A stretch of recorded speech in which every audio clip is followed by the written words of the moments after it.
So, in less than 2 weeks, the second half of Nod-Krai's first version rolls in, and with it comes the long-awaited debut of Flins standing next to a Yelan rerun. If you do not know how many Primogems you can grab during this window, you are flying blind on day one. So in this video, I will map out the real, practical Primogems you can expect in version 6.0 Phase 2, explain where they come from, and help you set a clean target without last-second panic. And before we get rolling, a big thank you for pushing the channel so close to 14,000 friends. That number still feels unreal, and every comment and like truly helps us inch toward my dream goal of 15,000. Let us start with the everyday foundation that never changes. Daily commissions are still the backbone of any saving plan. Over the length of Phase 2, they add up to 1,260 Primogems. It is not flashy, but it is guaranteed as long as you show up. Combine that with the Paimon shop reset, and you get a little extra breathing room. The shop refresh gives you 5 pulls worth of currency, which equals 800 Primogems in value. Turn your Stardust in, do not hoard it, and you have instantly pushed your pity cushion forward. Now for the big change. Imaginarium Theater resets again during this phase, and it is stronger than before. The reward total is no longer 800, it is about 1,300 Primogems because a new stage has been added and there are first clear rewards baked in. That is a serious bump for a single reset. If you skipped the theater earlier because it felt like a lot, this is the version to give it another try. The entry list is wider, the reward path is cleaner, and you will feel that 1,300 when your pity counter is staring back at you. Stygian Onslaught is the opposite story. It does not reset in the second phase. The next refresh is in version 6.1, so do not count on it to bail you out mid-patch.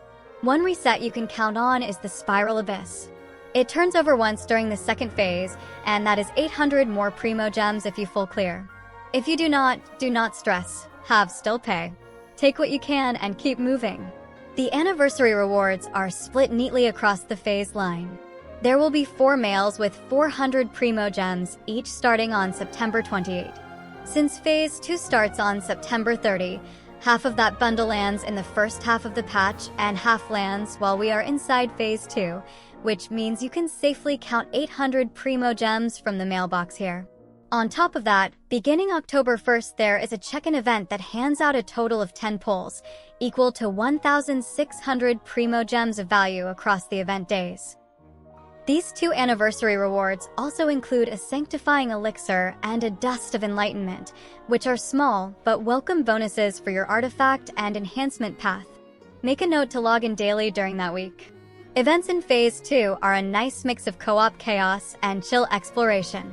Dodoko's Blow-Up Imperative Bonanza is a co-op boss fight where you team up with other travelers and toss jumpy dumpties to pop spiky fish and slam mini-bosses. It is silly, quick, and pays 420 Primogems if you clear all the stages. Light Cleaner's Journey is the calm twin to that.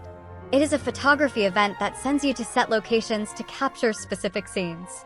It pays 420 Primogems as well, and it is perfect for when you only have a short session and still want progress. There is also a web event called Tracing the Heart's Journey that adds another 180 Primogems with a few clicks. Story-wise, most of you tore through the main quest the second the servers opened, which means counting those Primogems again would overinflate the Phase 2 picture. I am not including the 710 Primogems plus 2 pulls from the Archon quest in this calculation.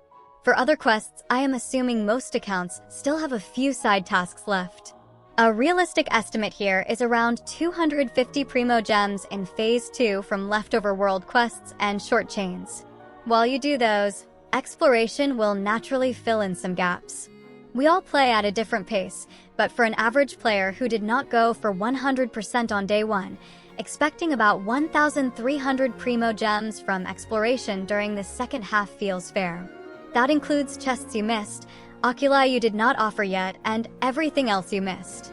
The offering system in Nod-Krai is another steady drip that adds up if you keep at it. Counting around 600 Primogems from offering turn-ins during the second phase keeps the picture realistic without assuming you grind everything in the first phase.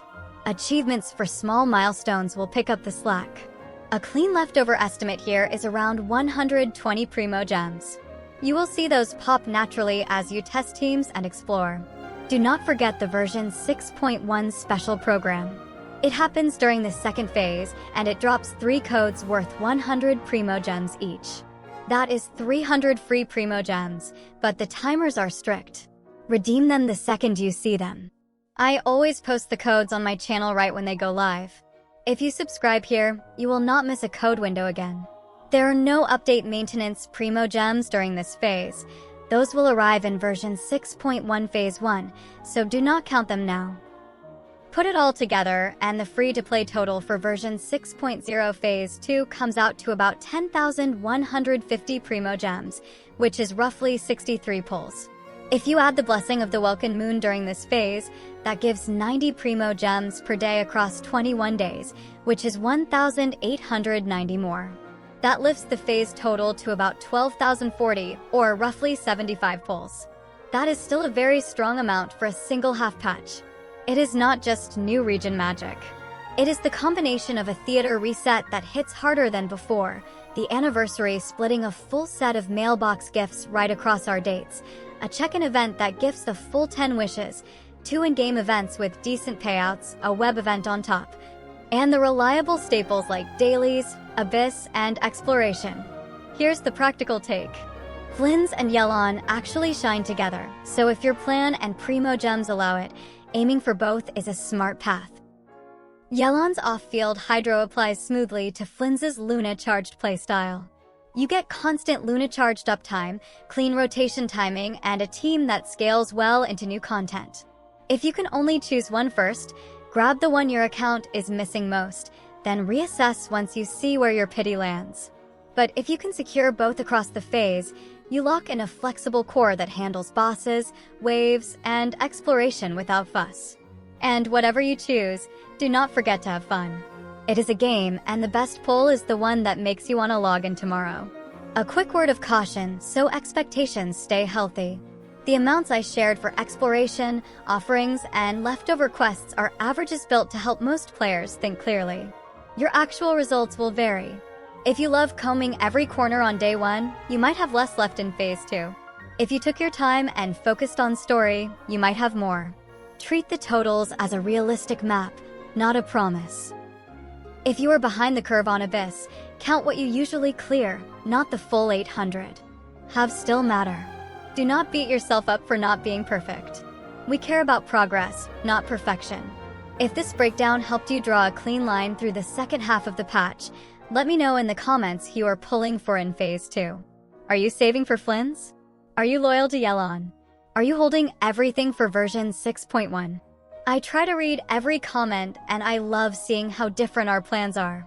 Please tap like if this was useful, and subscribe if you want the codes the second they drop and more planning guides like this. We are almost at 14,000, and every sub pushes us closer to 15,000. Thanks for hanging out, good luck with your wishes, and I will see you in Nod-Krai.